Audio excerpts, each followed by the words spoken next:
Welcome to News Laundry Chhota Hafta. For the full episode, subscribe because it is behind the paywall and only subscribers get access to uncut, complete content. News Laundry Hafta is our weekly wrap of all that made the news, all that didn't, and all that should have and all that shouldn't have. We agree, we disagree, we critique, and occasionally we beat each other up. But it's all good fun. Subscribe. This is a News Laundry podcast and you're listening to NL Hafta. अंग्रेज अपना लगान और news laundry अपना हफ्ता कभी नहीं छोड़ते. We are back on NL Hafta. Today is the 14th of July and we are recording at 3 in the afternoon on a Thursday. Joining me on the panel today are in the studio Raman Kirpal. Hi, Raman sir. Manisha Pande. Hello. And I'm Abhinandan Sekhri. And joining us via Zoom is our very own Jayashree, who is in Chennai. Hi. And joining us, our guest from the Indian Express is Ritu Sarin. Hi, Ritu. Hi, nice to be here. Yes, good to have you back. You have been on a Hafta a couple of times before, but I will introduce you nonetheless as is protocol. For our listeners, Ritu Sarin is the executive editor of News and Investigations with the Indian Express Group. You, I'm sure, have all read much of her work. They have done some amazing investigative reports in the last several years. Her areas of specialization include internal security, money laundering and corruption. She's been an ICIJ, which is the International Consortium of Investigative Journalists member since 1999, and has worked on ICIJ's offshore leaks, Swiss leaks, the Pulitzer Prize-winning Panama Papers, Paradise Papers, Implant Files, and FinCEN files. So, Ritu, your latest is a collective investigation on the Uber files is what it's called, right? Yeah. So before we get to that, I have a couple of announcements. Thank you all who came for the News Laundry subscribers meet and the live recording of Awful and Awesome last week. It was wonderful to have you. Awful and Awesome is now behind the paywall. I do hope that has nudged you to subscribe. I hope you have told your friends and family to subscribe because, as you know, we don't take any ads. So we would appreciate it greatly if you spread the word and ask more and more people to subscribe and pay to keep news free. Now, if Jayashree can give us the headlines, we shall get into the discussion. Yeah, so here are the headlines for the week. Sri Lanka has declared emergency after its president Gotabaya Rajapakse fled the country for the Maldives. He is named Ranil Wickremesinghe as acting president. India on Wednesday had to dismiss media reports that it had facilitated Gotabaya's exit. Meanwhile, the Uber files is now in the news. A massive leak has revealed how top politicians secretly helped Uber. These detail the extensive help that Uber got from leaders such as Emmanuel Macron and others. This is a global investigation into a trove of over 120,000 confidential documents that were leaked by a whistleblower. The Indian side of the story is that Times Group allegedly made a rupees 150 crore deal with Uber after the taxi company was banned in Delhi. This deal allowed Uber to leverage the reach of assets owned by the Times Group. In other news, a day after Prime Minister Narendra Modi unveiled the national emblem atop the new Parliament building, controversy erupted over the facial expression of the lions on it. So many members of the opposition said many things. The BJP yesterday also attacked former Vice President Hamid Ansari over media reports quoting a purported Pakistani journalist as saying Ansari had invited him to India and that he had shared classified sensitive information with him, which was then shared with Pakistan's ISI. Then on Monday, the Supreme Court extended the interim bail granted to activist Varavara Rao till further orders. I just want to say that Hamid Ansari issued an extensive clarification yesterday. Yeah. Basically calling it lies and saying that you can't take a supposed journalist seriously. Yeah, so quote-unquote journalist. Yeah. And there's nothing to corroborate his. Yeah. So the Supreme Court has also extended interim bail granted to Alt News co-founder Muhammad Zubair. He has 6 cases registered against him in Uttar Pradesh, and the UP police has now formed an SIT to investigate. Meanwhile, I think the Patiala House Court and the Hathras Court today are hearing his pleas. The Supreme Court next week has also said it will hear petitions challenging the Karnataka High Court verdict on the hijab ban. So that should be quite interesting. In other court news, the Delhi High Court has expressed its displeasure at a one-page affidavit filed by the centre on a petition related to PM CARES. I think the plea seeks to declare the fund as a state under Article 12 of the Constitution.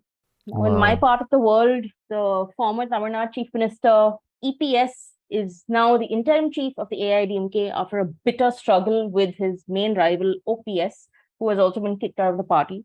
So we saw wildly dramatic scenes in Chennai over the last week. The Shiv Sena has announced it will support the NDA's presidential candidate Draupadi Murmu. This is what Uddhav Thackeray said on Tuesday. However, he wasn't invited to the meeting that took place. Yeah, to meet Murmu for all the supporting parties. So he was left out. Meanwhile, the opposition's presidential candidate Yashwant Sinha has promised not to implement CAA if he is elected president. And not only that, he also promised that anything that weakens democracy, such as, states being taken over by central control or president's rule, he will not allow any of that. I mean, he's basically just gone on a kuch bhi pel do. And he doesn't have any power. He knows that But I just... he's a figurative figure. The Narcotics Control Bureau has charged actor Riya Chakrabarti with allegedly procuring narcotics for late actor Sushant Singh Rajput and also aiding his, quote, extreme drug addiction. So it filed its charge sheet, I think, last month. In Gujarat and Maharashtra, 18 people have been killed in rain-related incidents so far. Villagers have been put on alert due to possible overflow of dams. I think there are some horrifying images of flooding in Telangana as well. Karnataka's new education proposal calls the Pythagoras theorem and Newton's law fake news under its new education chief, who I think cited as a source some link that he saw on Quora. Twitter on Tuesday said it was suing billionaire Elon Musk for violating the $44 billion deal to buy the social media platform. In the UK, Rishi Sunak has won the most votes in the first round of voting to succeed Boris Johnson as leader of the Conservative Party and Prime Minister of the UK. And finally, in slightly heartwarming news, NASA on Tuesday released a new bunch of photos of the cosmos taken by the James Webb Space Telescope. That's the headlines. Now, Uber has already been subject of intense media pressure and several exposes by investigative journalists earlier. This is not the first time.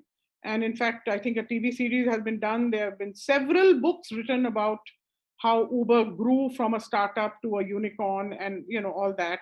It's quite fascinating. So they have got very, very intense media before. But this time, the leak expands, I think, significantly on some things that the European and the American media have exposed earlier. Because of the rape case, In fact, I remember the very first, the ICIJ stores all these documents in a data sheet. And I remember the very third document I opened was this thing post-rape, where they are talking about, the company is giving its reaction. We have to stop this pandemic of violence in India. That's a term one of the senior officials used. And while officially they were quite apologetic and all that, we saw their public statements. So they thought they contributed, or the rape contributed to the pandemic of violence. Now, your question about them blaming Indian authorities, it is the tenor of the emails, when they are speaking to each other, and here we're talking about the top brass, they throw it in any case, we were not to blame. In India, the fault was that of the Indian authorities. Of course, they were at fault, that the criminal record of the accused driver was not detected by the Indian system. But when you read all the emails and you read the conversations, it is as if they are saying, in any case, they are washing their hands off it. In any case, in India, it was the Indian system to blame. That's why it was important. And I think what was more striking in your recent pieces, where you mentioned how Eric Alexander, one of the Uber senior officials, Asia, Vice President Asia, right, traveled to Delhi to obtain illegally the medical records of the victim. And that's what really, so that companies are supposed to be lobbying. You are sometimes in awe of the amount of things that they can do or the strings that they can pull. But when a thing like rape happens, and this, I remember, it was very shocking for all of us, because Uber was sort of new at that point. And for a lot of young professionals, women, it was this new thing that all of us was using, and it really struck us. I remember being a journalist, I think I was in DNA only at that time, and we were pretty struck by this crime that had happened this woman was pretty, she'd also spoken to, in fact, Express carried a bunch of reports on her talking about how traumatic the whole thing had been. And at that point, for a company to this is what differs a company. I mean, this is where I would really judge them, is that instead of your first reaction being, doing whatever it is that you can to make this woman comfortable and to understand and to listen. Whether the blame lies with the Indian authority or something the Uber could have done better. But the fact that behind the scenes, there was this emphasis on not the fact that such a horrid crime had happened, but on how to just gloss over it, or how can we obtain her records. For me, the most striking thing about this Uber files was, I think the report that The Guardian had on how they offered money to academia. So I think there was one specific instance where in France, there was what they called a consultancy arrangement of 100,000 euros, where they identified this professor from the Toulouse School of Economics. He agreed to produce a report, and in exchange for that, he wanted to produce an unpaid study using Uber data. And Uber initially was like, should we do it? But then they were like, it's low risk because they can choose what data to share.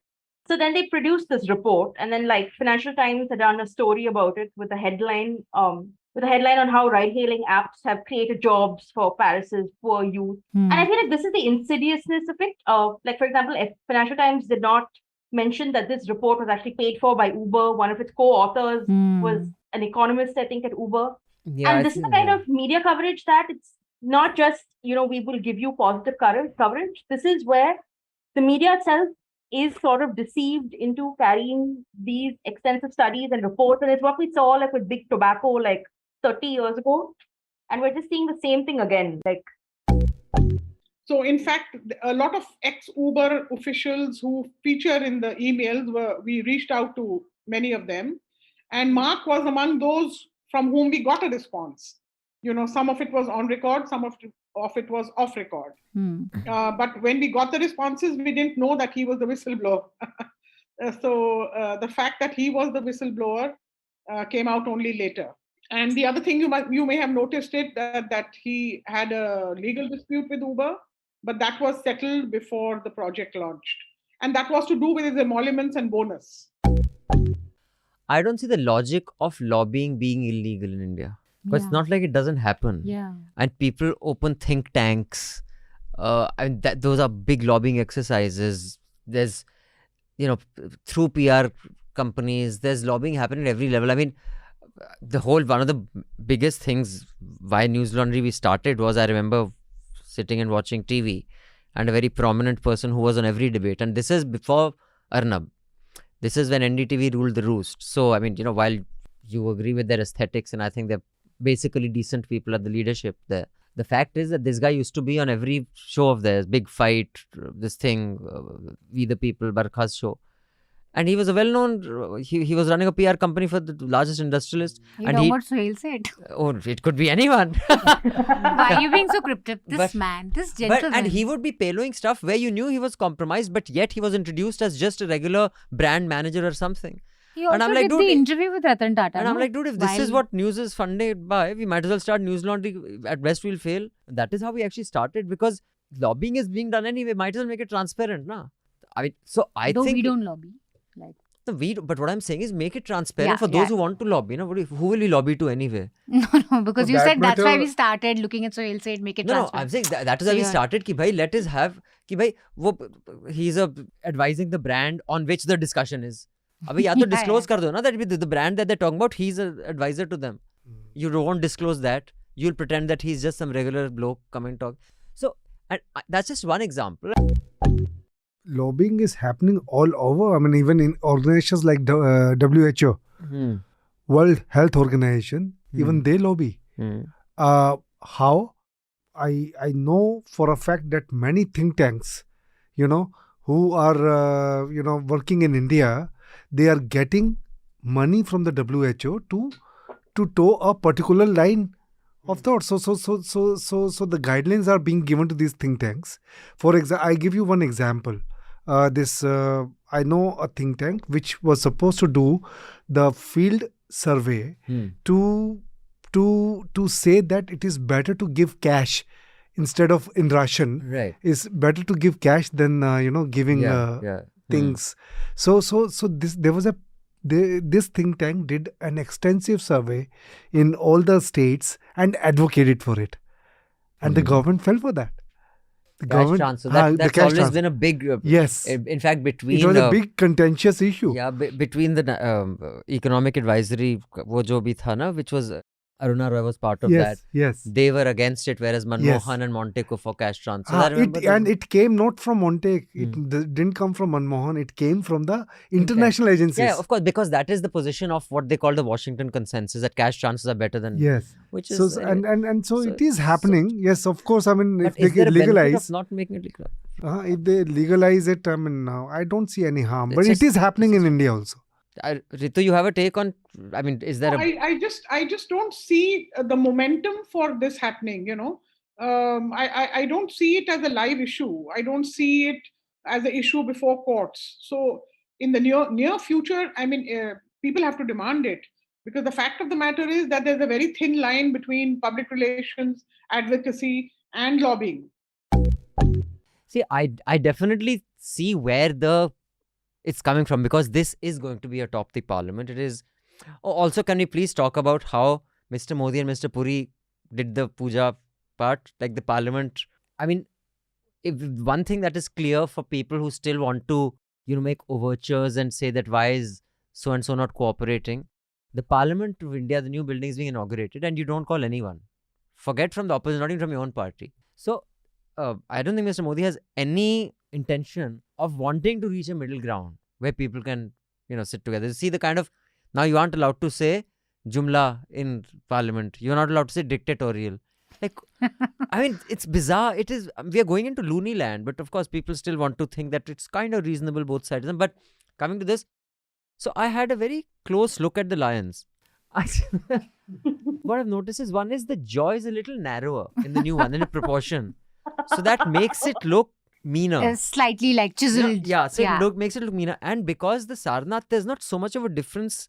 But the Sarnath, it's not hollow. You see at the back... It's a square. No. Even the mouth, they've just like scooped out some of the wood or whatever. In this, they haven't scooped out some. They have made it completely hollow inside. So it looks like a mouth that is... You know what I'm saying? If you just draw eyes, if you take a sculpture and you have eyes which are like marbles of, where you just scrape out eyeballs, and one way you remove it, it's black, it's hollow. It'll look a lot more evil. Although there's not much has changed. Yeah. So I genuinely think it's not that, and it is not, the brief wasn't to make them more aggressive. I don't think so. And even the sculptors seemed pretty they were just like, we tried to. And when you make something, that Sarnath thing is small, and when you make it bigger, then it, you define the features more and it comes out. I do think the Sarnath lions do look a little aesthetically more pleasing though. Like there's something... They look cute. Cute, yeah. They're kind of olden. There's a nice olden vibe. Also, they don't have it... And I mean, this one is more realistic. This one is more realistic. A lion has a big chest. The mane is like that. And I think that is true for every... like if you see comics generally, today they want to show more detail. If you see the Superman of 30 years ago and you see the Superman of today, every sinew is defined. Any Superman comic. When you see the statues of Hanuman, and not just the big budget ones, even if you go into, UP, there's many of these, they have these statues of Hanuman where he's like standing on the gate, like you pass through his legs. Like each quadruped, the quads, the bicep, the tricep, the deltoid, the front deltoid, it's like very clearly marked. And earlier, it wasn't like that. So I really think, I genuinely don't think it was a brief.